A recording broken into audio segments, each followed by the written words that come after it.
Yeah, Corey's the GCC, the Director of International Partnerships. So, yeah, I'm a little unclear on that, but I think he might maybe kick it off and introduce me or something like that. So, Is that weird when you're in your own church?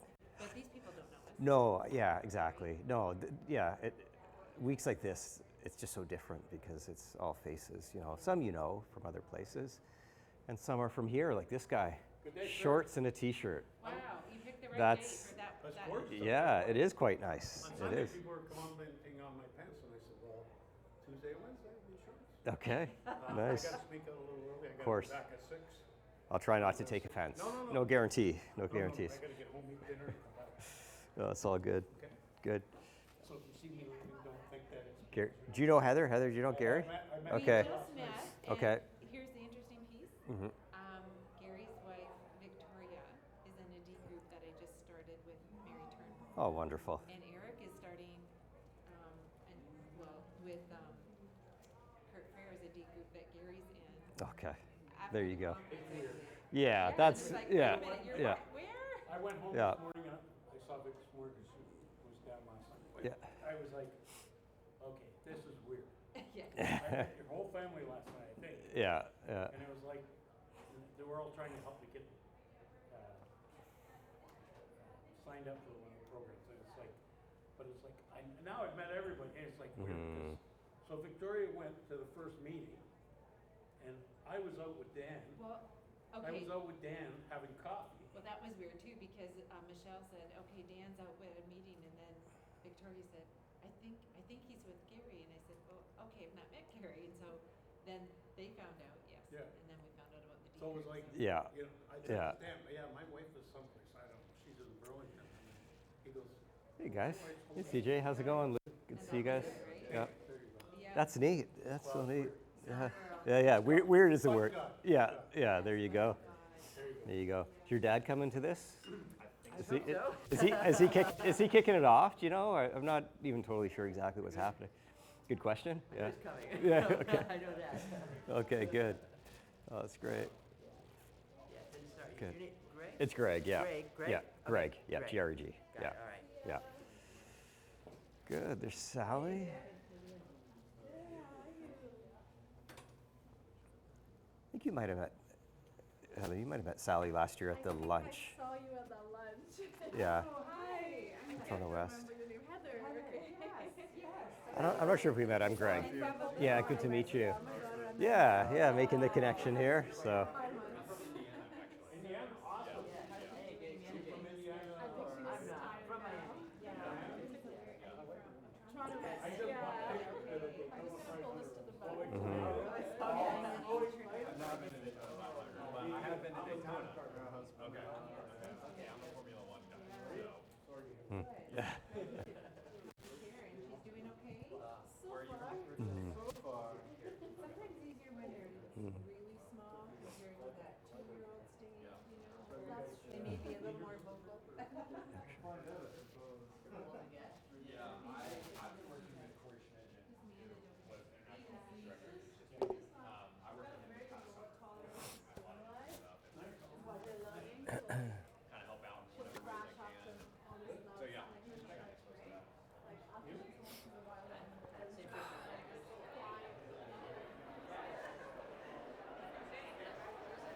So for me, it's been almost the same with the movement.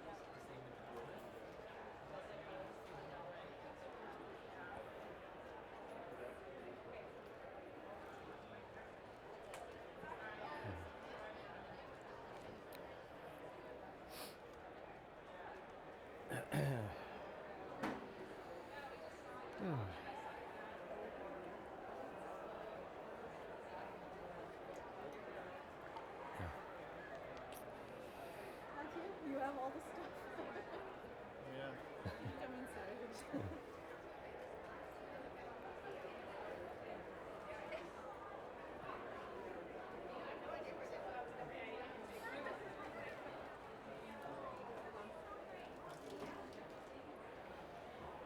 Okay.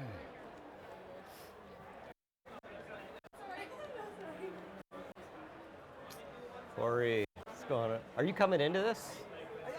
Yeah, good. Are you kicking it off? I sure can, yeah. Okay, whatever. I wasn't totally sure of the plan, but I'm good with anything. So whatever you want to do. I think it's good that you get seen, yeah, too, and people know who you are. For those that may not, so that's very good. Good. I do want to introduce you to Heather.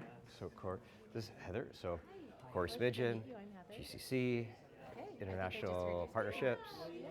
Good. So, Heather is on our missions leadership team. I'm going to reference that today too. Like, so significant in setting direction and vision and really influencing the missional culture here. So, he's okay too, but Heather really, you know. You told him I knew. Yeah. There you go. A little bit drugged right now, but that's good. There's have you met Jimmy yet? I have not. I like to make this connection too. Hey, Jimmy. So this is Corey Smidgen with GCC. Corey, Jimmy. So Jimmy's at McFarlane Bible Church. David Platt is pastoring as well. So we're just getting to know each other in the last couple of weeks as well. So ROH, right? So anyways, we had lunch together, continuing just to get to know each other. And yeah, I think in some ways we have some similarities in church culture and just things we're trying to work through together as well. So I think it'd just be another great collaborative opportunity as well. So yeah, it's good. Yeah, we've kind of gotten to know each other through Reaching and Teaching, Yeah. or some other events. Yeah. And now we're going to be in Washington together, now like Thailand, so all these things. So that's good. That's good. So this is just a general breakup, right? Yeah, and anyone can kind of sign up, and so. Great. Yeah. So they said 44, so we'll see who shows up. But That's good. yeah. Thanks for coming. And you can correct me if I say anything heretical. Just say, whoa. This is so yeah. That's good. Scott Loud. That's right. Yeah, that's funny.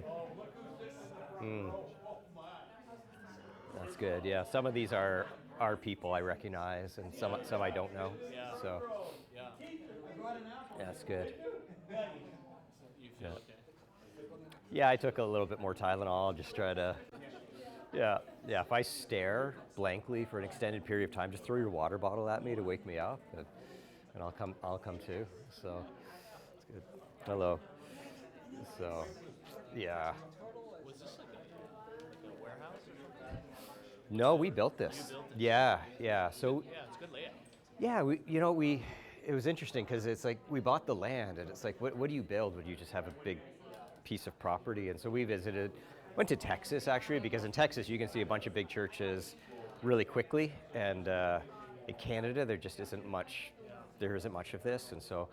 But we wanted to build it so it doesn't look like a church. That was part of a requirement from the owner of the property that we bought from, because they had 150 acres and all this industrial park, so they just didn't want like a traditional steeple church. And so neither did we. So we actually built it so if one day we had to sell, so like if the trajectory of what we're seeing in Canada continues, big church might just not be the way we do it, and we may have to scatter strategically. So we built it for that it could really be like a multi-business unit kind of, like you could have, the lobby could be your common area, each of these rooms could be its own business, with offices and cubicles. And so, we'll see where it all goes, but yeah, hopefully you don't have to, but we just wanted to have that in our mind, that it's just a tool of ministry, and and if the tool needs to change, we'll change the tool. Our building was originally in the World Wildlife Federation. Did you know that? No, I did not know that. Really?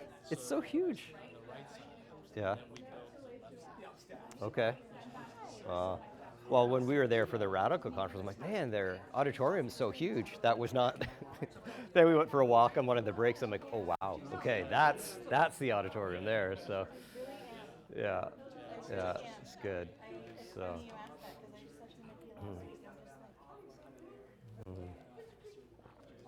Hey, Sean, how are you? Here, I'll fist bump you. I've just got a little cold going on here. So, how are you feeling? I heard you've had some pretty serious health stuff. Yeah. Yeah. Well, it is what it is. Yeah. You all right? You. Some days better than others. But Okay. Yeah. Okay. It's more of like a terminal illness, right? But it's okay. little bit tired.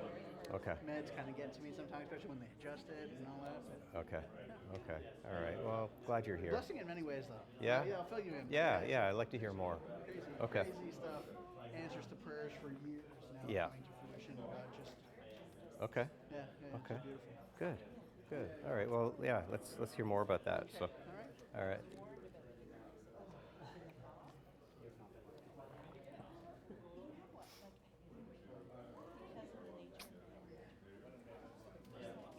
Okay. Start these off, give it a couple minutes. I have Yeah. Yeah. Exactly. And we're good to 4:45. I've been told. So. Yeah. 44 signed up. It's decent. So. Corey, how do you say your last name? Smidgen. What's the background there?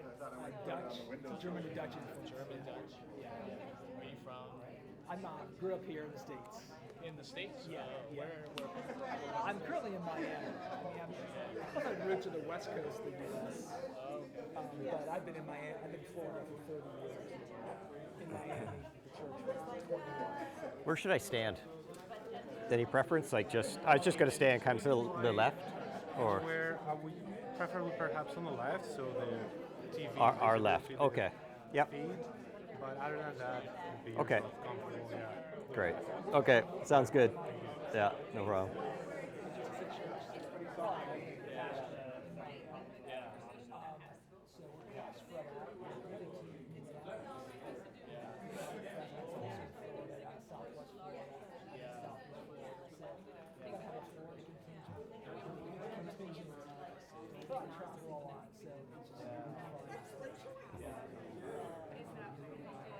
Internationally, are there GCM churches?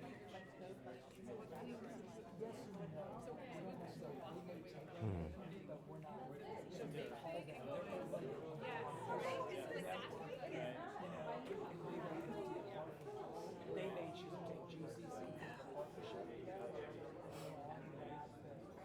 To become a GCC church, maybe shorthand.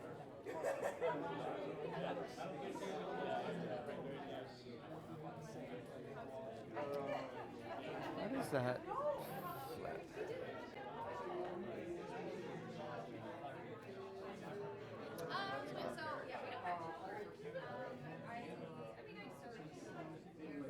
How does that work?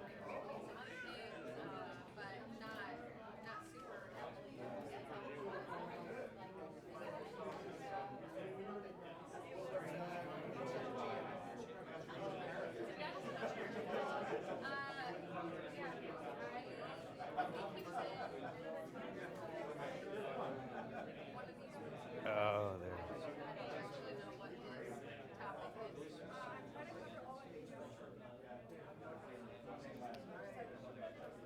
How do you go backwards? You use an iPad. How do I go backwards? I was just flipping through the slides. You just, oh, I guess I can just do that. Yeah. Okay, there we go. Just trying to figure out how to work it.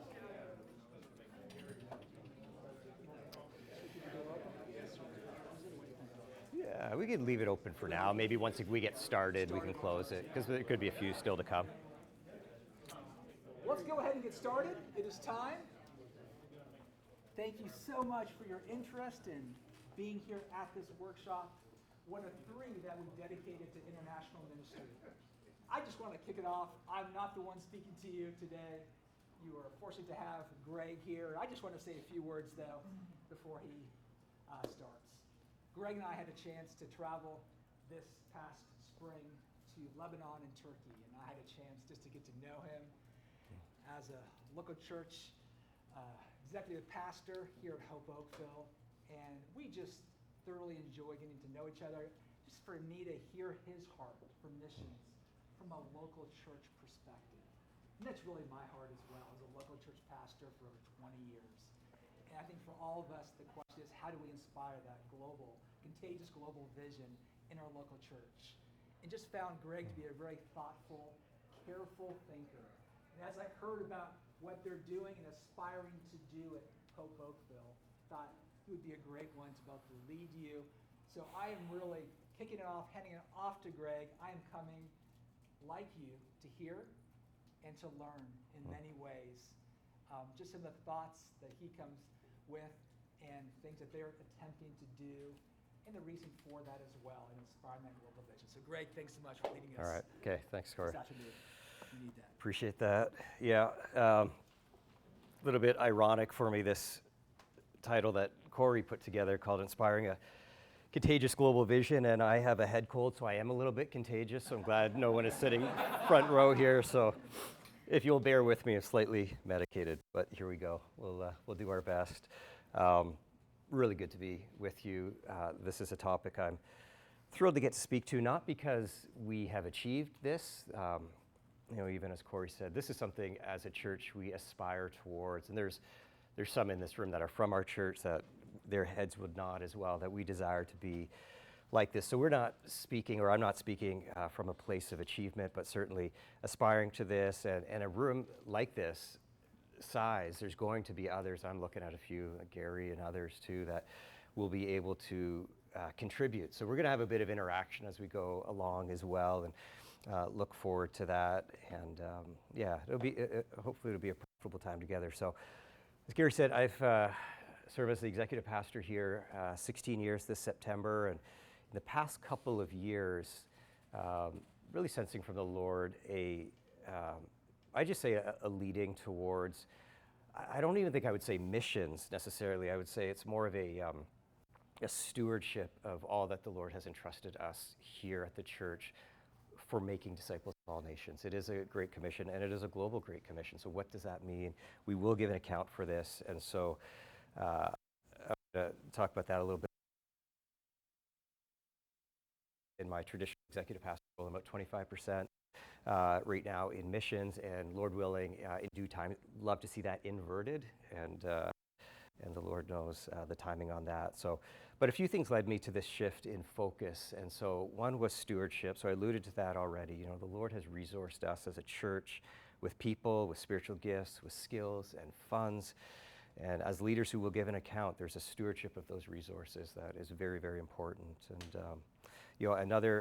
another phrase that kept coming to mind, and so I don't know if I heard this or I picked it up or just came to mind, but missions is not a department. Sometimes there's a sense that missions is a department of the church, or it's a hobby of some, but missions is the mission of the church. And so therefore we have to, if we believe that, and that connects with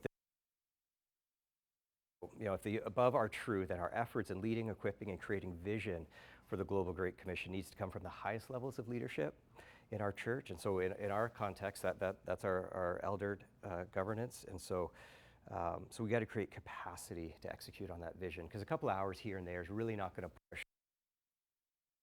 Be very intentional in that. So very much in process, as I was saying, and we're going to try to get really practical today. And again, I'd love your input as we go along, and I'll prompt you for those times where I'd love to get some insights from what you're doing as well. And so I'm going to work under the assumption that we understand the imperative to make disciples of all nations. So we're not going to necessarily talk about that, but we'll start talking about a little bit more practical. So here's where we're going to go today. We're going to quickly look at definitions. Like, do we know what we mean when we say certain words?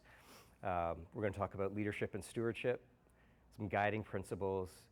A bulk of our time is going to be in this educate and encourage section, a little bit about communicate, and then if we have some time for questions and answers. And so before I pray, I do just want to acknowledge, so while I get to stand here and communicate this workshop to you, I'm only doing so because we have an excellent and gifted missions leadership team in our church. And so a couple of them are in the room now. So Eric and Heather right there, so influential in the vision of missions in this church. Noah is here. Tim Hamer's not here. Is here. That's good. So you can wave for him. So yeah, thank you. So, but I truly mean it. So, I was thinking about it's a gift to have passionate people in your church who are wise, sacrificial. They're deep thinkers with big hearts. And so, guys, feel free to interrupt at any point if you think I've missed something and you think you want to correct me or add. That is fine. No offense taken. Very grateful for you. So let's pray together as we get started. So,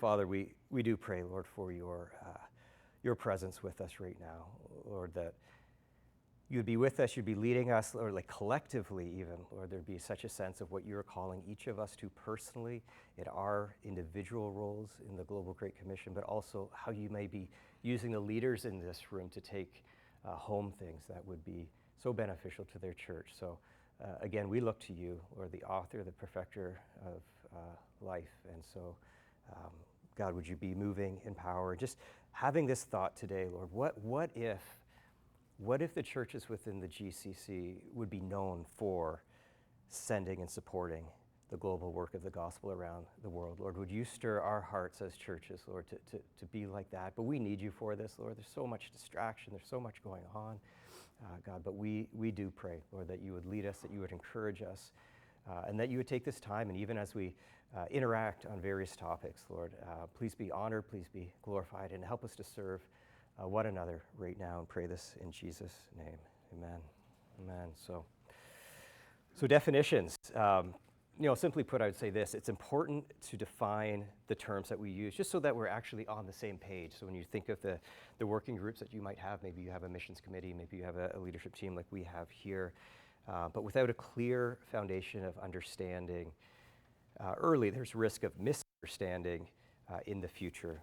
Clear definitions also allow for clear budget breakdown. And so that's how you, just in a very clear and objective, measurable way, you can actually see where your priorities are based on your financial outlay. And so I've put this book, anyone read this book in this room here? A few of us. So I strongly recommend it, When Everything is Missions by Spitters and Ellison. So it's a quick read. I think it's 100 pages. You can get through it pretty quick. What I like about this book, and I'm not going to go through this book, I'll just commend it to you, but it's that idea if everything is missions, then what is missions? So, some examples, not necessarily from the book, but just this concept of is cutting my unsaved widow's neighbor's lawn, is that missions? Is serving in a soup kitchen or reaching the unreached equally, both missions? Serving in an orphanage in Africa or sharing the gospel with my kids, are my kids my mission field? You hear that often in parenting circles. Are those things even true? So the book was very helpful, super practical. So I won't go through how they've defined terms, but what I found was the exercise of reading it really helped me think through and us think through what we're doing here. So I think when you come to definitions, there is a chance that you can also tighten that screw too much. Like you can really tighten it down to the point where maybe it's even too restrictive. I think you're maybe even at the risk of being maybe a little bit self-righteous in what is missions and what isn't missions. But this is a good book if you're thinking about in the idea of having it help you think as opposed to being prescriptive. So commend it to you very much. And so, as we were going through this a couple years ago, coming out of COVID, starting to really put some more energy towards missions, kind of came up with the idea of just saying missions and compassion. So this isn't necessarily a perfect definition. Let me get back here. So, but we've come up with the use of missions and compassion really to just distinguish between global and local. So that's been a great differential here. So this we just post right on our website. And so I would say this: I don't think these definitions are perfect, and I can see a day when we'll tighten them up. But for now, I think at least gives us categories to work on that are both global and local. And so I'm sure if a missiologist heard these definitions, they'd be choking on their PhD and saying, no, that's not how that is. And so I had lunch with a guy with a PhD today, so no offense. But I just think you need to be clear, right? Internally, you need to be clear on what you mean when you talk through that. So really, I mean, you can read them for yourself. I won't necessarily go through them, but we've posted this on our website so that even our church family will know as well. So what we mean when we say missions is this. And so we're speaking more global. We're speaking on, again, you'll see that in their church planting, strengthening, Bible translation, that type of stuff. And compassion is more the local work that we do here. So perhaps that's helpful for you. Another book, if you're early on and trying to find definitions, is Let the Nations Be Glad. Not a quick read. This is a heady read, but a worthwhile read. I'm going to come back to this in a little bit when we talk a little bit more on the educational opportunities that we've done in our church for our people. So worth it. Before moving on, again, we've got some great experience in this room, various churches represented. Any book recommendations, anything sort of on this topic of definitions that would be helpful for each of us to hear? Love to hear from others as well today. So, There's here. a book called Is the Great Commission Still Great by Tom Richardson, which is a good read. Okay. What's that? So is the Great Commission still great? Yep. I've heard of that. Yep. What's like in a 10-second, 20-second It's summary? like 10 objections to the Great Commission thrown at him. Okay. The head of Pioneers. Gotcha. So is the Great Commission still great? Great. Okay, good. Any others? When Helping Hurts, Mm, Stephen Corbett, Brian Ficker. right. Sort of giving an idea of, with the intention of going, think about the strategy and where you're going and what you're doing and what the outcomes would be Yeah. in advance. Yeah. Yeah, great intentions don't always lead to great outcomes, and so that's a great book. There's a spin-off of that book too, connected to benevolent ministry too, which I know our deacons read, so when you think of like the local work, that's great. That's great. Moving on, we're going to talk about leadership and stewardship. So, so depending on the age stage and other factors in our churches, the church budget has the potential to be one of the largest budgets that we have in our church. And so whether that's true or not in the church that you represent, the leadership and therefore the stewardship of the mission efforts is just critical. It's absolutely critical. And so I said it before, but missions is not a department, but missions is the mission of the church. And so critical. So if that's true, then again, how we set up and how our leadership views our mission efforts is very important. So I'm going to talk about, how do I go backwards? Here we go. Elders and lay leaders. So elders need to align together and agree that global mission efforts of the church are a high priority. I think that's absolutely critical. I'm thankful for the grace of God in our church that this is an agreed upon, expressed, and even written down value of the elders, and that's absolutely critical. But I'll tell you this, it doesn't mean that all elders will have the same passion for this, or that all elders will be as informed or qualified to speak to global missions. It also doesn't mean that your senior pastor needs to have a David Platt type passion for the unreached, and the irony of saying that right now with Jimmy in our, so I just have to say, so Jimmy Rowe, I'm so glad you're here. So Jimmy is the Director of Global Sending, is that your title? Global Outreach at McFarlane Bible Church, where David Platt is pastoring as well. So very thankful you're here, learning a lot together. So, but one thing you can consider if you're an elder or a pastor is doing a book study together. So, we found ourselves a couple of years ago as elders, we read Gaining by Losing. Has anyone read that by J.D. Greer? It's a pretty good book. And so, it was a good exercise for us, but not for the reasons that I originally thought. The result wasn't that we drank the Summit Church Kool-Aid and all aligned on what Greer had to say and everything was great. In fact, it was healthy because we didn't. And the book led us to a few significant conversations about who we are as a church, who God is calling us to be. It challenged us and what needs to change. So it was the exercise of reading it together and talking it through that really ended up aligning us in significant ways, but not in the way I thought. You kind of go into it think, well, let's read this together, then we'll learn some stuff and we'll agree on some stuff. But it was in the back and forth of that actually became so fruitful. So, there's many good books. There's informative books. There's books that are helpful, and I've referenced some already. And so the risk, though, can come when we want to be like so-and-so, like that pastor or that author's church, because like they've got figured out what they do is good, what we do isn't. And the reality is no church has it figured out. So some churches may have a particular area where they're a little further along and they've got that, but then they got issues over here. And so maturity says, what can we learn? What's helpful? What fits our context and culture? Where can we grow? And what things need to be changed? So don't try to be another church. Be who the Lord is calling your church to be. And within that, try to cultivate and build a heart for the nations amongst the people and find ways to communicate that. So and lead your people with a bigger view of God and show them his heart for the nations. And so, when I think of eldership, these are the things that it's just so great to align on. And I called out our missions leadership team earlier. And so when you think of lay leadership in your church, it's such a gift. If you don't have that already serving with you, if you find yourself in a place of leadership in global missions, I would say pray for that. So much of what happens in our church, so many people in this room are from our church, and so you've seen various things happen. You've seen classes go up, you've seen trips happen, you've seen various things. That is largely influenced by our missions leadership team, and so I don't say that to flatter them. It's just the truth. And so, each member is uniquely gifted and skilled, has unique experiences and passion in certain areas. So the collective is rich and productive. I mean, we're even hearing a little bit about that earlier today.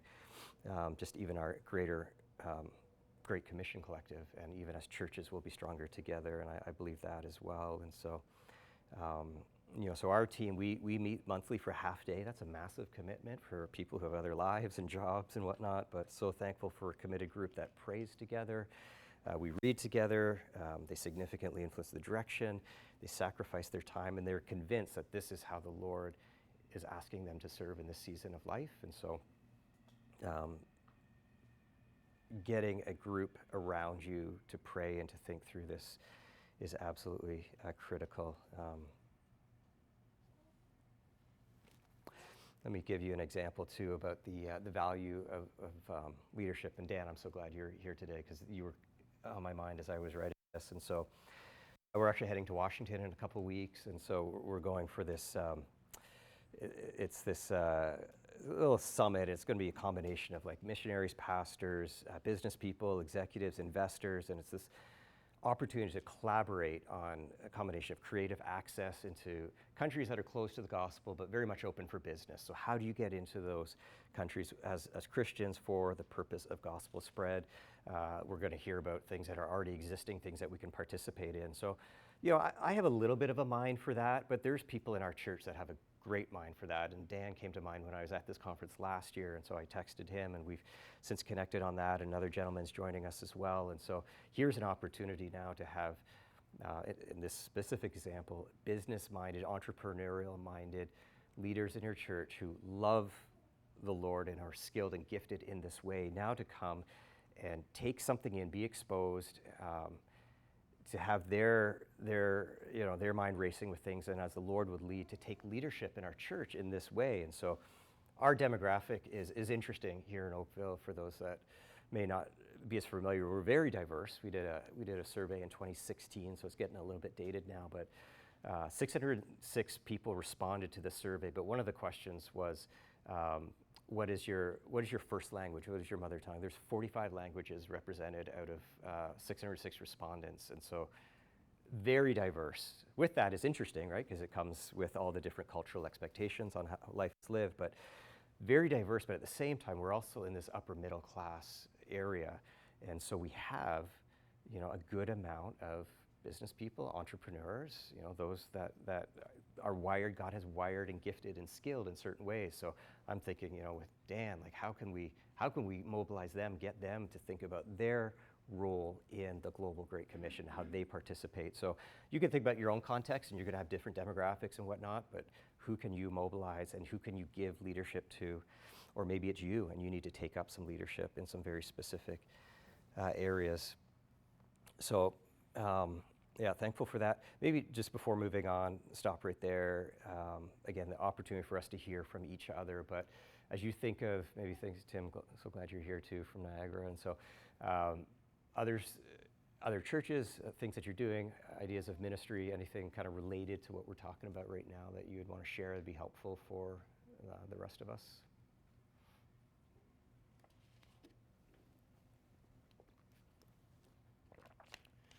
Great. Let's keep going. I'll keep asking.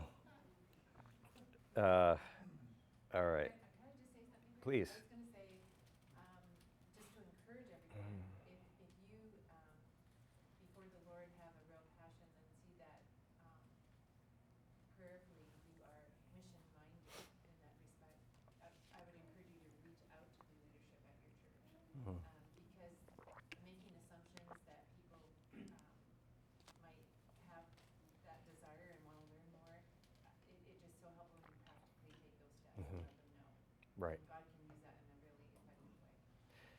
and you're kind of speaking from experience there, right? Like how we even came into a relationship. I think that's noteworthy, right? Like just because that could be very much others' situation as well, as you expressed to the elders your heart for the nations and all of that. And that, I mean, that's kind of what's led to today and our structure of the missions leadership team. So it's a very good point. Yeah, thanks for bringing that up. It's good. All right. We're going to talk about some guiding principles here. This is a fairly quick point. Again, want to be super practical, but we're still trying to figure this out a little bit. But one of the exercises that we've found proven to be quite helpful is having some key guidance on what we will and will not support. So, I don't know about your church, but we get a lot of requests for funding or for partnership. Some legit, some definitely not. But but how do you know what you're going to say yes to, and how do you know what you're going to say no to, and what opportunity is worth exploring, and frankly, just even from an efficiency standpoint, what can you just kind of drop, ignore in good conscience? And so our team came up with 6 principles. Got them on the screen here again. This is likely very much a living document, but I'll elaborate on them a little bit. But the first one, the gospel must be central to the work being proposed. If there's no gospel, not interested, full stop, it's done. Second one is theological alignment. This is a bigger topic than you might think. So theological alignment, what do you even mean by that, right? So once you get into the international realm too, there's going to be secondary and tertiary issues where maybe you see things a little bit differently. So I would just, again, commend as a leadership, define what the deal breakers are, but also have a willingness to be, where grace can be extended, where you can see things a little bit differently that are not on the primary main issues. But theological alignment in general is massive for us. 3, the proposed work must be in some way connected to the local church. So there's the pithy saying that the church is the means and end of mission. So the church is on mission, and the end result of that is the church. And so we want to have the church central in all that we do. So if the church is not connected, it's very likely we are not going to be interested as well. And so we also just need to have strong accountability and transparency. I think that kind of goes without saying. It's pretty straightforward. Our preference is to think and engage in long-term opportunities. Strategic partnerships as opposed to one-off funding. So I think one-off funding is an option. I think there's categories where maybe it's somebody in your church and you can give, you can give them some funds, and that's a blessing to them. That's like they're doing something that's good. It's not something the church is going to get behind, but there's ways to bless and encourage. I think there's absolutely room for that, but our preference is to think long-term, to think strategic. And then lastly, this is our preference as well, is to be able to participate in more ways than simply just funding it financially. So there's going to be times where that's the only option. I can think of one that we have right now because of the sensitivity in the country that it's in, the type of work. There's not really another way for us to support at this point other than financial, and there's good accountability and whatnot. But our preference is, and I guess you can look at it this way too, can we send teams? Are there ways that we can go and do some teaching or training or support or get behind something that's existing? And so that's a bit of a filter. So we have this on our website broken down in far more detail and with a form, and there's questions like, are you a member? Because if they're a member, I actually do care, even if it's something that doesn't align with us. I'm interested in what our members are doing in our church, and so that's very helpful too. So you can jump on, if you're from another church, you can jump on hopeoakville.ca, go under Missions and Compassion, you'll find that there, and if that's a helpful resource for you. So, okay, I'm going to try it again. I'm going to try to get some participation. We'll see what happens. But any, from your churches or experiences, ways that you look at doing this, ways that you communicate, ways that you have a filter or a lens that you work through. And Jimmy, I'm kind of staring at you now because you got to have something. Yeah. So. This is something we've been thinking through. I think like the language, like you mentioned, is so important. Yeah. So we've been talking about unreached people groups. Sometimes that's kind of a little bit hazy too, and it's hard to quantify or find good research, or good data on that sometimes. So we've been just trying to help our people think through gospel accessibility. Mm. And so, if there's your average person in a particular place, does that person, can they read the scriptures in their language? Can they meet a Christian or find a church? Mm. And we'll try to do some research, to gather that kind of info Mm. by talking to workers on the ground or mission agencies or others, Mm. just to try to understand what's really happening. And so we kind of use a tagline. We're trying to understand the right place, the right kind of work, and the right people. Mm. So some of that kind of fits with your principles. Right, right. So right place would be places where the gospel is more unaccessible. Mm-hmm. Right kind of work. It might be translating the Bible, the Mhm. scripture in Mhm. their language. And then the right people. Are they aligned? Are they Right. going to establish a healthy church? That kind of thing. So That's those great. are some things that we've tried. Very helpful, very helpful. So at McLean, you set a high priority on reaching the unreached or unengaged, or however, that terminology. So then under that, then you start having that filter, which is very helpful.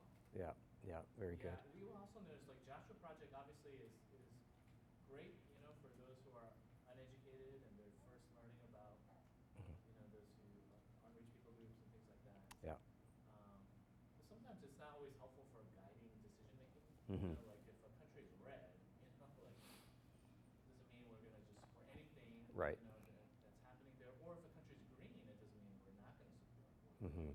Mm-hmm. So we'd like to get a little bit down to the city level at least. Right. It's good. Very, very helpful. Yeah. Dean. I just want to comment on your point there, the green. I noticed last night on Joshua Project that there's a lot of Central South America green, but that doesn't mean we stop discipling. Yeah. In Central South America, there needs to be an ongoing, Right. long-term commitment. It's boring, so to speak, not boring, but it's not this like spectacular, big, made a big. I mean, that's just one point I want to make. Second Yep. point I want to make was when we think about and talk about the local church. For us, it's the global local church, and a lot of it is focused on that global local church, us being driven by that global local church, instead of sort of telling us from our side what needs to be happening and be doing there, sort of allowing that global local church to be driving. They know the culture, they That's know right. the needs, they're best positioned, Yeah. and we can maybe be that conduit or that ministry partner. Yeah. And that's important. So church-driven is really important. It's great. Yeah. Thanks, Dean. Sally. Yeah, I think the other thing that we have been looking into is, like when we talk about unreached people groups, like while we recognize that was, like you said, discipleship, the other criteria was, while it's not a requirement, we are evaluating what does church participation look like in these different areas. Yep. Like this is not me as an individual donating to a person or a church. This is us stewarding and shepherding our local church Yep. to understand and be part of the Great Commission. Mhm. So in some examples, we might have partners we support where we can never have photographs of that place, never visit, and that's okay because Yep. the gospel needs to go there. That's right. But in the mix of things we as a church doing missions, it's important to have places that can be seen and felt by the congregation so that they are fire for the Great Commission also Mhm. goes through. Mhm. So we have been looking at, do we have such partners that we can send people to? Mhm. Are there places we can still travel to Mhm. expose ourselves and learn more? Yep. But it's a challenging thing because often the unreached people groups are the ones with the greater need, but we cannot go there. Right. So yeah, just looking at that whole spectrum of it is helpful. It's good. It's good. Corey would have a good answer for you as far as places you can go and visit. So, yeah, there you go. Good. I see. Yeah, Dan. This probably ties to your last point there. I know we're seeing here how the Lord is bringing the nations to us. Yep. And in some ways, as our church makeup evolves, that being a bit of a driver as to parts of the world where there may be opportunities and unique ways that we can serve just based on the intelligence and the firsthand connection to those regions. Yeah, it's good. Yeah, unique opportunities right now too, immigration, all that. So, Gary. Regarding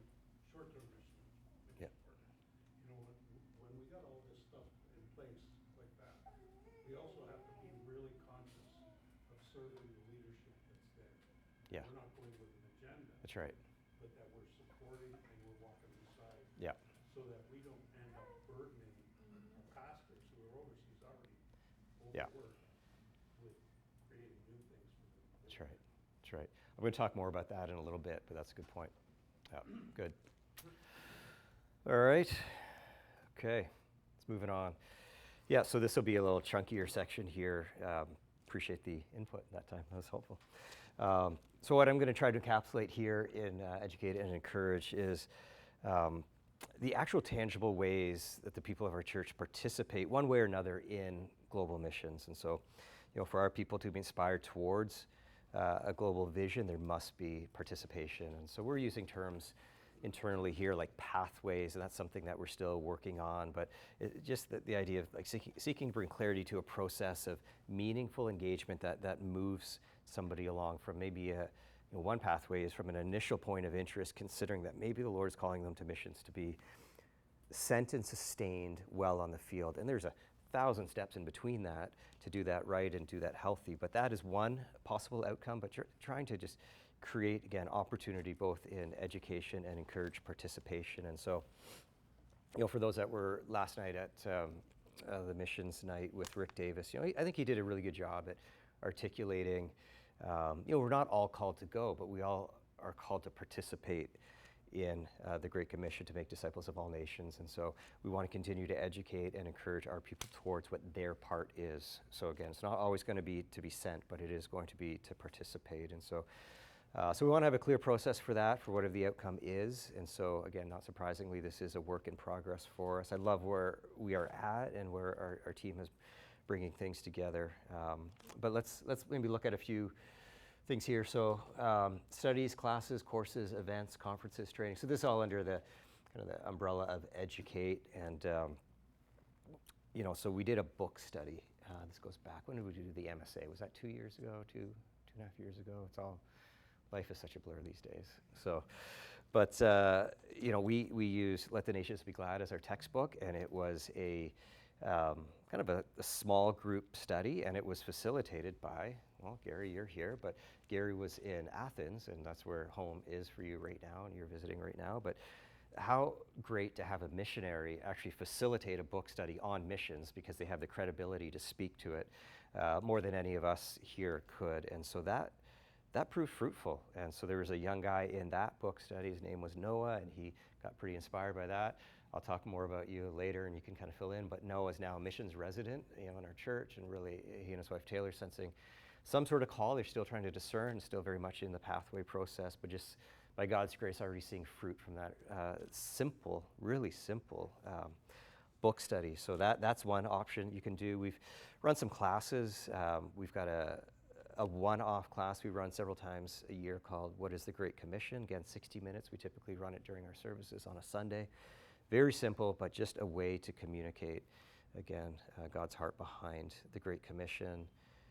Courses, we are running what we call Global Missions and the Church. That's been developed internally. Again, our missions leadership team, instrumental in developing that. Inspired somewhat by the Journey. Has anyone heard of the Journey course? Is that maybe nobody? Okay, that was inspired by that. So part of what Rick did last night, what it means to be a global Christian, is part of that. Just looking at even God's redemptive plan from Genesis to Revelation, it's really great. But we just want to provide opportunities that we can continue to teach and educate those in our church on what it means to live on mission. Events, there's so many different options that are out there. One kind of easy plug-and-play thing we've been doing for years now is Secret Church. It's fairly inexpensive, and it's just another opportunity to gather our people to hear Heart. David Plowd, obviously, is the main teacher for that. And so again, we want to create a global vision. We need to continue to get, so it was a couple years ago, the Great Imbalance. That had a pretty big impact. I think even as we looked at our own portfolio of what we support and contribute to that has affected and shaped a lot of where we're now kind of adjusting some of our efforts as well. Conferences, a lot of good options up there right now. There's one next, well, Eric, you emailed on this. What's it called? The Missionary Conference in Florida next year. Challies also wrote on that. Callie's one? Yeah. I think it's actually just called the the missionary conference. So there you go, pithy name. So. Jacksonville, I think. Yeah, so a lot of different options. Radius, I think, is connected to that one. Radical. So there's lots of options. Cross conference. Some of you, like our church, is getting pretty behind that in a big way, and so there's just options to expose your people to, again, a heart for missions and just growing their view of God and their opportunity in the world. And so, training. Again, those who were here last night heard from Rick Davis. I think he does some great training. He's got a booth here for those that didn't. You can go meet Rick here, what they do. But we sent a road trip earlier this year. Yeah, that was this year, right? Yeah, earlier this year.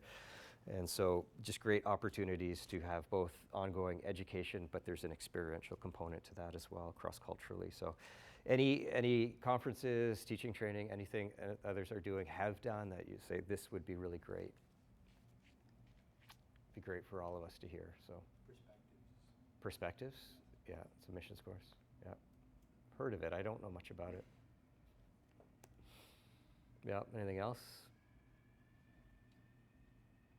I think it's really helpful if you can introduce some of that educational process to your congregation and your church. It does a couple of things. One is that it provides information that they may not have had, Mm-hmm. and it deals with both how to look at our biblical directive rightly from Scripture, while potentially diffusing some misconceptions. So that we have found that very helpful, and just in terms of the exposure. And then out of that, you are actually prayerfully asking the Lord to bring fruit from that, those who may attend those, and then see that cultivation process just continue to grow. Right, So right. it's very helpful. Yeah, thanks, Heather. And I don't, stop me, Greg, if you're going to get into that with Yep. the encourage part, Mhm. but this aspect of education, I mean, we've found it's really, really important, not merely to provide these opportunities to people in our congregation Mhm. to become educated, but as part of that, to build in an intentional follow. You're not just saying, letting them, they're not going to be left on their own to figure out their next steps. Right. But that leadership is available and in fact intentionally wants to reach out and meet with people after they've gone through Yeah. one of those courses or attended an event or Yeah. undertaken a particular course of study Mhm. to say, okay, how can we come alongside and encourage you and equip and enable you in what you believe that God is teaching you Mhm. and what he wants you to do. I've tried to be careful not to use the word calling Right. there, but it's to actually move from the education to helping people understand what God is asking them to do next. Right. It's good. So actually, an excellent point is the follow-up. So while I rambled on a bunch of things, each one has a level of intentionality, particularly even in the course that Global Missions and the Church course, every one gets followed up with personally. And so it's time-consuming, but it is worth it because there's a journey, there's a pathway, there's a connection to something else. So whether someone went on and we're going to talk about teams and trips in just a second, but everyone gets followed up with and connected to something else. And so so they aren't just all these one-off kind of you're just kind of shooting all these different things out there, but one thing connects to another. So it's a good point. Thanks. Sir. I get to serve with Global Gates Canada, which is based in GTA. Okay. Looking at gateway settings where lots of folks moving in from the least reached peoples from the ends of the earth. Mm-hmm. And I'm also part of Hope Church Mississauga and Okay. office in that building. Yeah. And so something we're going to be doing as a church starting in the spring are what we're calling temple tours, where we're going to take people on Saturday afternoon, do a pre-brief with them, and then go into a mosque building or go into a Sikh Gurdwara, Buddhist temple, Hindu temple, Jain temple, to a synagogue. And we have connections and friends in all those places where they can give us a tour and show us things, help us understand, Yeah. and just have some really good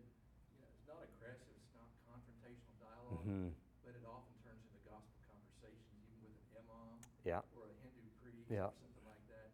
It's really an eye-opening opportunity for followers of Jesus who don't know where people are coming from in their own religious worldview. That's right. It does it in a very low pressure, lowers the temperature. You know, you have to be worried about what are they going to do to me Right. inside that boss Right. building. Yeah. And so we'll be doing 4 or 5 of those next year. And so there's other churches that are starting to ask, yeah, hey, That's we so do great. that. That's so great. Yeah, Chris shared that with me last night. So Oh, did he? that's very exciting. Yeah, yeah. So I love that. What you're describing is a bit on the sort of the exposure side too. We'll talk about it in a second. But that, I think that's so fantastic, right? Just to, what did Rick say last night? You know, like you, I forget how we said it, but you know, if we start focusing on the religion, we'll have our disagreements, and it's going to be conflict. But if we can focus on the person, so even being in their environment and being exposed to, this is what they've grown up with, right? That gives you a compassion for the person. And so Engage Global does that great too in Minneapolis. Some of you were there as well. But that I am interested in learning more about what you guys are doing there. So thanks for sharing that. That's excellent. Great idea. Anything else? Okay. There's a couple ways that we're trying to encourage participation, encourage exposure for those in our church right now, short-term teams. Say that kind of intentionally rather than mission trips. Something I'm just working through. I don't think everything is a mission trip, but short-term teams, practicums, midterm opportunities, and residencies, doing these in varying degrees of involvement. But so in tandem with the educational opportunities, the things that we're trying to communicate and teach, we want to give opportunities for people to be exposed and experience. So even what you were sharing there is just a great example of that when it comes to, again, getting a heart for the nations. We have the nations here, and so how can we be exposed? And so I love that. And so, you know, as you think about other things that maybe you've done or experienced or heard of, you know, let's share those in a few minutes too. But you know, short-term teams, we are big on those here. We believe in them. I think it can be a debated topic about their fruitfulness, and there definitely are poor models of doing this out there. And we're, you know, but we're thankful for the fruit that we've seen through short-term teams in our church. And you know, we will only send teams where we have an existing gospel partnership and where there's genuinely a meaningful work to be done that benefits our partners. So Gary, you were sort of touching on that earlier in your comment, and just very much believe that. You know, it's hard. You know, like it's easy to get invitations to go. There's always people that want you to come. Like that's everywhere. There's always people that want you to come and serve, and you know, and you could send a team and spend $50,000 to $100,000 in donations going back and forth to send large teams of people to different places, and we're not interested in that. I think that, you know, for obvious reasons, but again, you know, unless there's an existing partnership and a purpose for the trip that serves a greater goal of that partnership, we're just not going to do it. And so I thought I'd just break down even, you know, some of the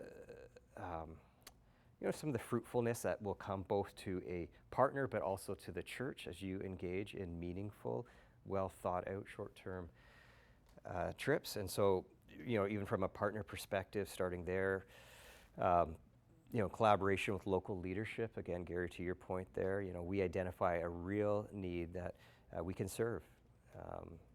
And it could be serving in a camp or training leaders, but it's not us saying this is how we can serve, but it's us asking how can we serve. So, Brother Henry, I see you there right now. So we had a team join you in Kenya, you know, but that came about like what's a real need, you know, that you have there, and through conversation and understanding, that was the fruit of that conversation. Very thankful for that, for those that went on that.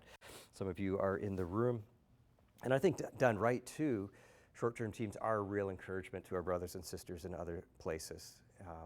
Just our presence sometimes where ministry can feel lonely, and so to go there can be so important. And just caveat there too, you have to vet your team well. You have to have mature people on it. They are representing your church. If that is not done right, your best of intentions, you know, when helping hurts, you have actually hurt and you've done some devastation. So very, very important to have a vetting process.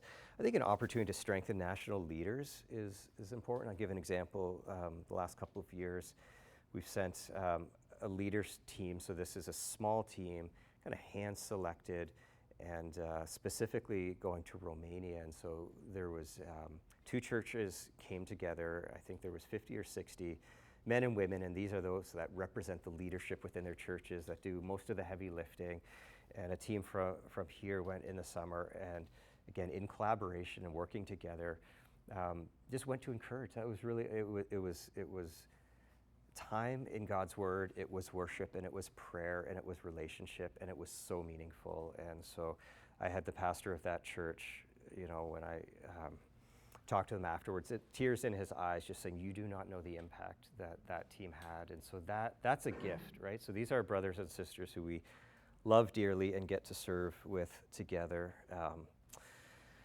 And in time after you do this, you create mutually edifying relationships. This is not one way. This is not, we go, we serve, and, but, Henry, I mean, I countless calls, like the prayers together, the relationships, sharing lives, like that is special, and there's times that, we have an agenda of things we want to talk through, and there's days where that gets put aside because something has happened. There's a crisis personally in our lives or in our churches, and that is a gift, obviously, for our partners, but that's very much a mutual thing as well. And so I love that. I'm very thankful for that. And so, Corey, you're right here too, representing GCC and the international partnerships. And so you have a workshop, is it tomorrow with Marius that you'll be talking about that? So I'd encourage you, if you haven't signed up for that one, go to that one. If you're thinking about partnerships, you guys will talk much more in detail. Again, Pastor Marius, a dear brother, that very much the same thing, like a biblical friendship, that spans geography. And so such a blessing mutually. So what time is that one at? Do you know? I think it's in the morning. Is it the more? There's just two. So the morning workshop, I'd strongly recommend that. So, and then for, as a pastor in the church, how do these short-term trips impact us? They change lives. They deepen discipleship of our people. I can think of, I'm thinking of your dad, Joe. Like, I went to Romania with Joe's dad, Tim, 2011. The Lord met Tim in such a unique way on that trip where, it radically changed the trajectory of your whole family's life in some ways, right? He sold his business. He worked with our church for 6 years in missions, and now he's with Reaching and Teaching and serving on our missions leadership team. And you just don't know how the Lord will meet you when you get outside of your typical rhythms of life. And so that's a lot of the maturing that happens in our church. It also gets the giftedness in your church exercised. So a couple weeks ago, we had a team return from South Asia, where in partnership with Reaching and Teaching, we're helping train pastors and other leaders in South Asia. And that's a humbling thing to do when you think about who the students are. These are the ones actually doing the ministry. And so I'm looking at you, Nate. So is it the stat, 85% of the world's pastors do not have formal theological training, something like that. So you just see the need out there, and then you start looking around our churches and you see all the resources, all the giftedness and skill. So this last trip, what I love about it was all lay people in our church. So it wasn't all our pastors going, it wasn't all of that. It was the lay people in our church who God has gifted with a teaching gift, who could handle the Word of God, who got to exercise that for the strengthening of the global church. Huge gift as a pastor in this church to see that happen. And so, what we've also seen, I've talked with some of the team members that came back from one of our camps in Kenya this past summer, and they have a burden for here now. So they were serving in a particular way in another country, and they're coming back and like, well, what am I going to do now? Like this can't just be the thing I do over there, but what do I do here? And so I think short-term teams can actually catalyze local missions. So that's stuff that we're working on right now. We're going to start a monthly missions prayer time together, and that largely came even from a text I got from you, Dan, when you came back from Southeast Asia in the summer, and that text kind of got the wheels turning. And so it is there's just a great way to catalyze local work and initiatives as people go abroad. People are matured as we get out of I think for those of us that are in North America and this little bubble that we live in, to get beyond our context to see how the world lives, that is, I'd arguably say, a necessary part of discipleship for North American believers. And so yeah, that's maybe all I'll say on that. But so we're big, strong believers in short-term teams. Practicums are new to us. Reaching and Teaching, they have a booth. Nate's with Reaching Teaching at the back there as well, holding up the wall, doing a good job at that. But they do these practicums. And so Noah, who's our missions resident, was on one this past summer in Southeast Asia. And so this is an opportunity where it's still relatively short term. It's 6 weeks, but it's not, go somewhere for a week, have a camp, everything's great, come home and get back to life. Those are wonderful, as we've said.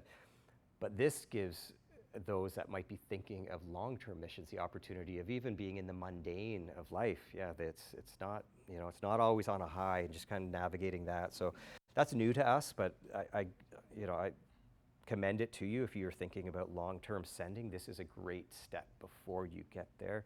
Reaching and Teaching can talk to you more about that, but maybe Noah, maybe you could just summarize maybe briefly that time you had. It would be beneficial. Yeah, for sure. Yeah, so the practicum this past summer, my wife and I got to be in a city where there were a few different missionary teams there.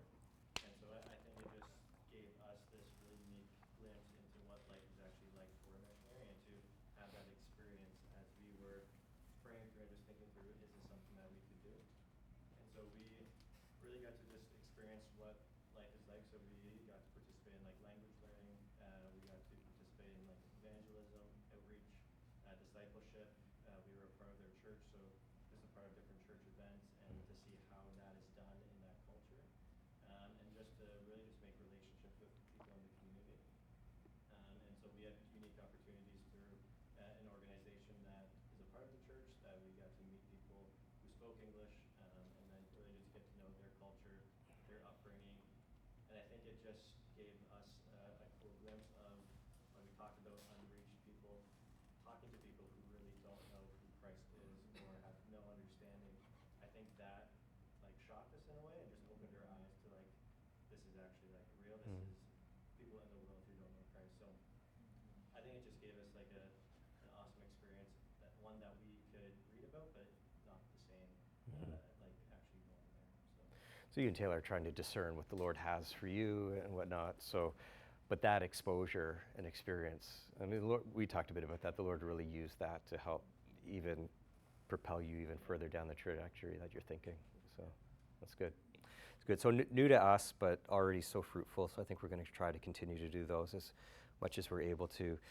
Midterm, again, we haven't done too much of this lately, although we have had, coming out of short-term teams, if I look back over the last decade, we've had some in our Romanian partnership go for a summer or go for a year even, and find ways to serve in the church. And so these are just great opportunities for those that might be considering long-term to have a midterm opportunity, and there's others that we're looking at as well. And so I think anytime you can have a North American have a cross-cultural experience for an extended period of time, that's going to be very formative in where they go from there.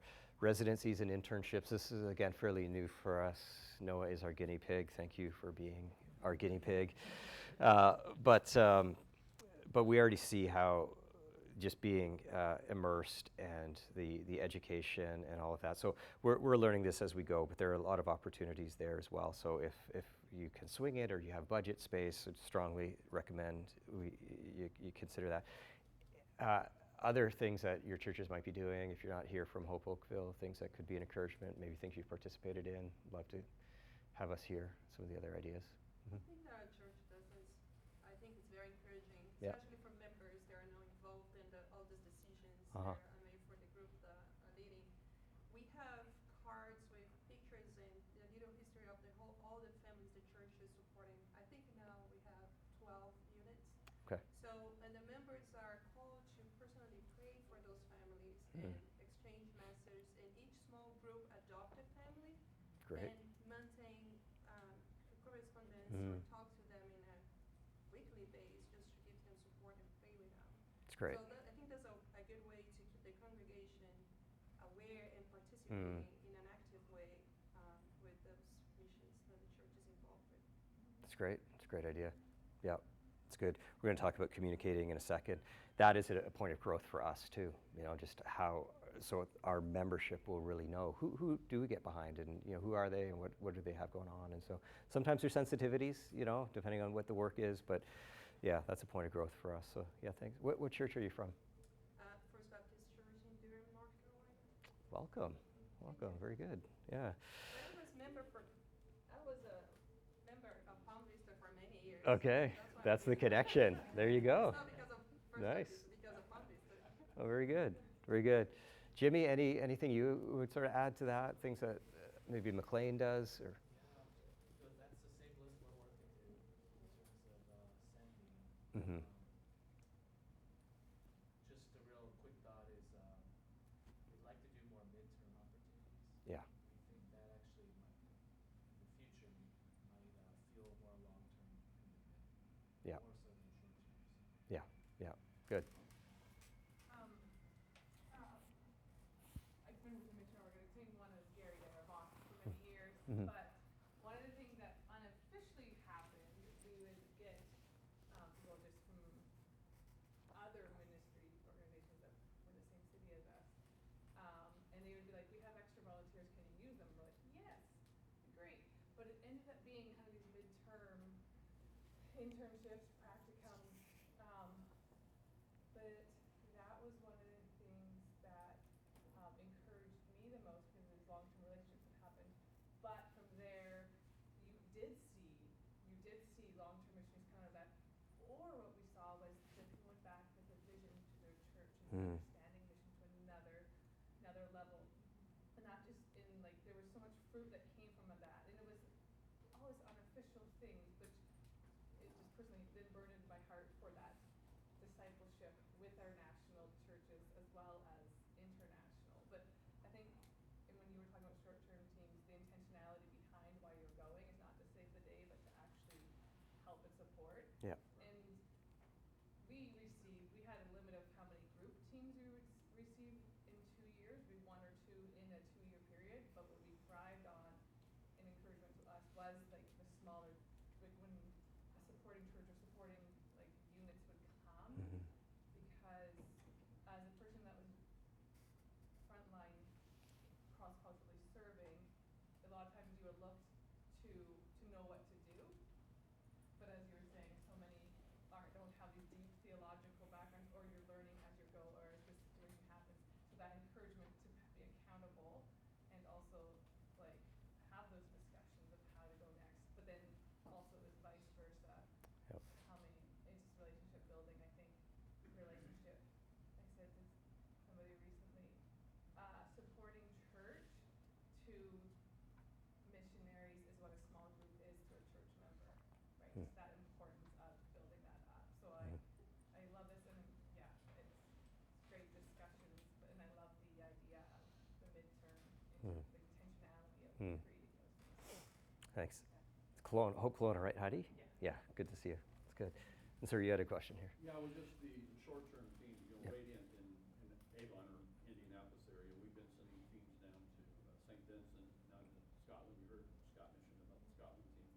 Just, again, meeting the needs of whatever the church has, they want us to do, whether it's, 5-day clubs or if it's, Mm-hmm. babysitting, so that their people don't have to. Right. So I think that's been something really strong that our church has always done, and we'll have 4 more trips planned to do. The challenge is to go down to the next steps. Right.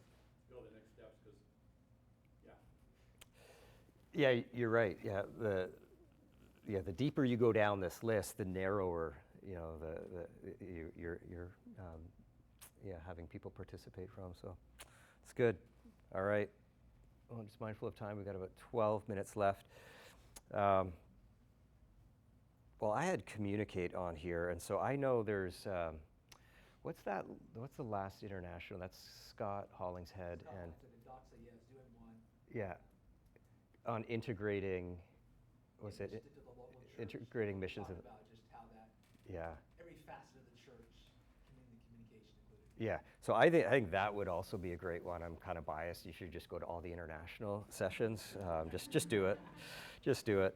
But I think they'll have a lot to share. So because Tyler Masters is in there, and we got to spend some time together, and he's he's lived this life that we're talking about quite well. So I'd strongly recommend that. But when we think of just communicating, and again, this is a point of growth for us, but we want to have on a regular basis, even from a Sunday church service perspective, that we are communicating missions on a very regular basis. So we actually measure this right now. Noah and I kind of keep track of. We want to have 1 to 3 communication points on a Sunday per month. And so some of those in our church that are in here now may not pick up on that or may pick up on that, but we just want to make sure that the global Great Commission is somehow expressed. And so a couple of things that we've done over the last couple of years as I think about it. We've done some video testimonies. Gary, we did a video testimony with you and your wife and put that up. And we've done some that are maybe a little more sensitive, where we've had to black out the faces with the lighting because they are in sensitive areas doing sensitive work, but we could still find ways to communicate enough to be an encouragement. We've had prayer meetings around global missions. We've just tried to highlight in various ways. We've had maybe videos of somebody who's come back from a midterm or short-term opportunity to communicate. We've prayed over teams as they've gone out as well. So from some of the churches here, what are some of the things that you do to kind of keep missions in the forefront, in front of your church family? Love to get some more ideas from you guys. And if I've missed anything for our guys, just feel free to jump in. We produced a prayer guide. Okay. Which has our partners and workers. Yeah. Just 52 weeks, one each week. Okay. And, That's great. we encourage all our small groups to use that. It's a great idea. Prayer guide. Good. Yeah. We do a monthly ministry spotlight, missionary spotlight. Okay. Highlighting not just missionaries, but also any partners. And so we sort of do just a brief paragraph, sort of highlighting what's being accomplished. And do that 12 times a year, so once a month. Yep. Just to, again, bring communication. It's great. And awareness to others. Yeah. That may not be aware. Yeah. It's great. Keep Good. it on the wall, but sometimes you walk by, you never realize it, or even. Yeah, for sure. Good. Anything else? So something maybe newish from our church, Mm-hmm. and just thinking about how we're communicating within our congregation is thinking through our group life. I heard a couple times small group mentioned, and we've worked through a new vision in terms of our group life in the past 6 months or so, and one of the characteristics that we're wanting to see in our small groups is missional. Yeah. And so that also is including now curating resources and studies that our groups have available to go through as small groups.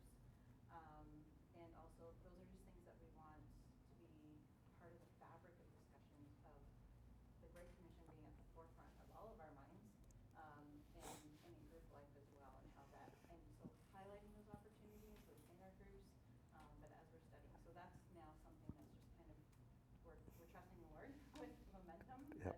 that He leads that, but that when our small groups are thinking that way and thinking the Great Commission mindset, that will also help identify those people who can then also be supported well through educate, encourage. Yeah. It's good. Thanks. Sorry, we also do a quarterly lunch and learn. Okay. Missionary spotlight lunch and learn quarterly. Come hear from and not just hear from and have a free lunch, but hear from and actually figure out how you can get involved, whether you're volunteering, and use that as a catalyst. Yeah. Towards engagement. Yeah. It's good. Great. Good.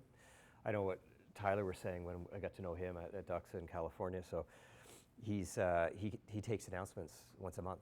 So if you give a mic to the missions guy, you know what those announcements are going to be. So, so that's just regular, deposits into the life of the church. I think it's a great idea.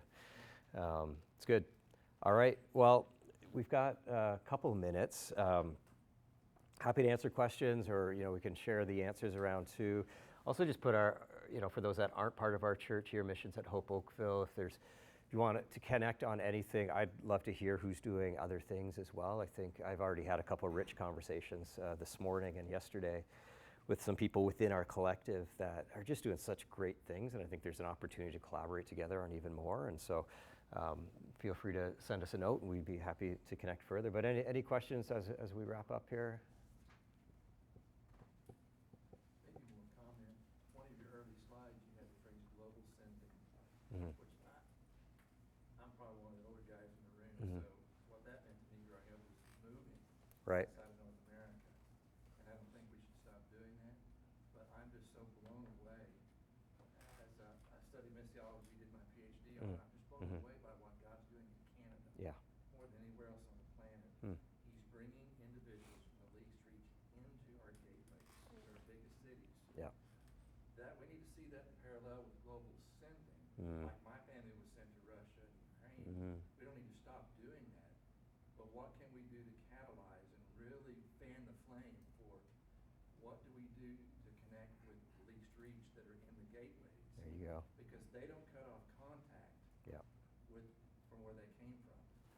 That's the two-way gateway. A gate, I'm from farm country, so a gate is Yeah, yeah. thing, you're not just leading in, it's something leading back out. That's right. That's right. It's good. So that's just food for thought. Yeah, How- it's a how good do word. How do we nurture that?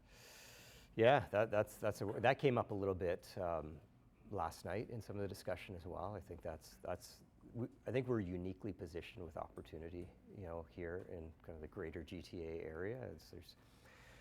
Is anyone doing this in any of their churches?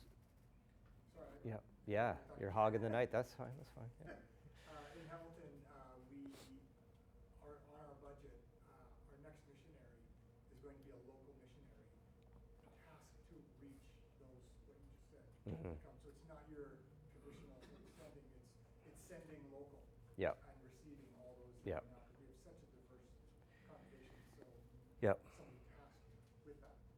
We have what we call like a local missionary couple that we support, and so they themselves were Syrian refugees that found themselves in Canada. I want to say 8 years ago or so, and uniquely, they have a heart for Muslims. They have a heart for Arab speakers, and so they're kind of in the Burlington, Hamilton area here, and so they will seek out newcomers to the country, and just getting set up in Canada can be quite a task. You're just trying to figure out your services. Who do I have to go talk to get this, or where do I get an apartment, and all of these things. And so they help navigate them through that to build relationship, and as opportunities, they share Christ, and we've seen some fruit of that here. But that's tough ministry, but it's opportune at the same time. So one of the things they said to me a couple weeks ago was, when some of these families have moved here, because we have so much social services here, it's actually, while culturally it's very difficult,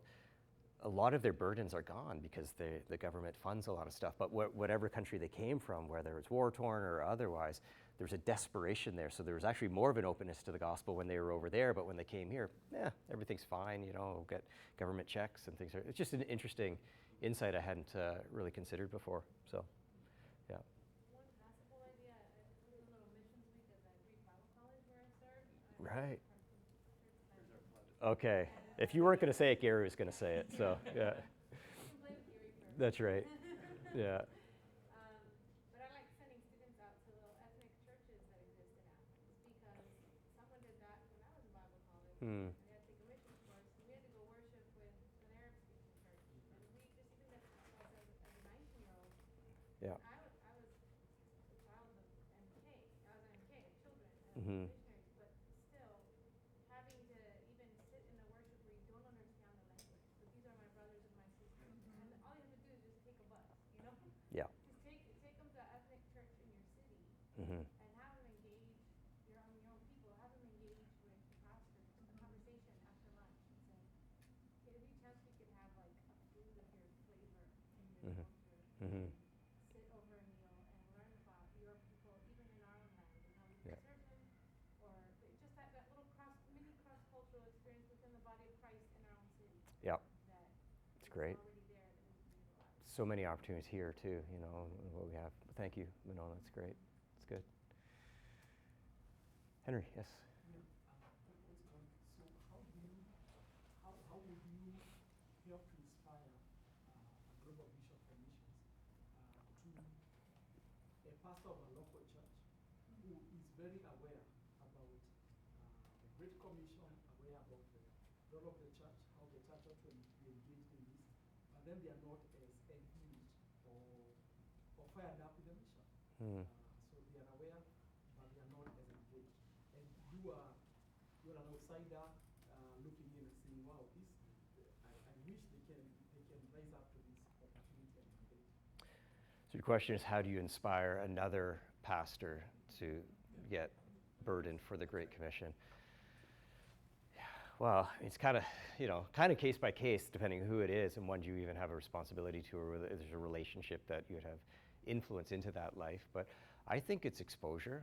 I think for most of our people who've really picked up a greater view of the opportunity and maybe the role they can play in it is to have some level of exposure. So, whether it's in your context in Kenya, whether it's traveling to a portion of Kenya or another African country where they just might need to see greater need. Because often the burden can be because they don't see a lot of need, or there's enough safety and stability around where there hasn't, the urgency hasn't been created. So, again, what we've seen is, and why we went through some of the stuff, is just exposure has really brought some people to life. And education too, as they've read something and they've discussed it and thought on it, it has, alivened something in them to get a passion. So, yeah. So. One thing I love asking our people in Kelowna is when they say, well, I can never do what you've done or you've done or what you're doing, and I'm like, well, what can you do? Instead of what can't I do? Yeah. Look at, well, what can you do individually and as a church or as a group? And I love that because it starts with a positive and it also is accountability. And then you also get that spark that we started with what they feel. A lot of times there's a lot more in there, but it starts it rolling. That's great. That's good. All right, let me pray for us, and we'll wrap up. So, Father, thank you for the truth of your word and what you're calling us to. God, I do pray, as we started, Lord, that you would be stirring the hearts of us, Lord, the churches we represent, and even the greater collective as well, Lord, that we would be a collection of churches, Lord, that are passionate about your glory among the nations. Not simply just seeing lost people safe, but your glory among the nations, and that you give us a passion and even an obsession for the glory of God. And so stir us, lead us, show us, Lord, how we would participate in these. And you've gifted each one in unique ways. We have different experiences and skills, and so we all have a role to play. So help us, lead us, be honored, be glorified. Thank you for our time. In Jesus' name, amen. Amen. Thanks, everyone.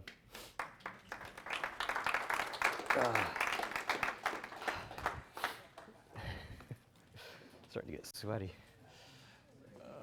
I got to go lie down. Try to be practical. Yeah. It's a great compliment as I looked at the other two. I think this really Good. not being discussed in the other two.